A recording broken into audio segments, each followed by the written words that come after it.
how to add effect of overlay video in YT Create application. So hey guys, welcome to my channel, and this video I'm going to show you how you can change the effect of the overlay video in YT Create application. So it's super easy and we will make sure you get it right.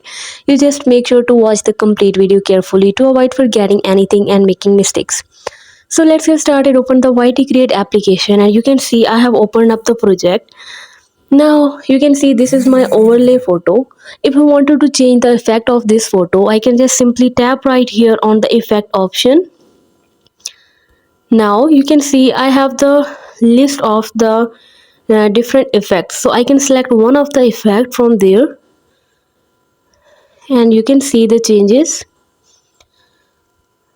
The effect is important and you can see the changes of this photo. So you can select any of the effect from there. So hope you guys like my video, and please consider showing your support by commenting, liking, sharing and subscribing to my channel for more valuable content in the future.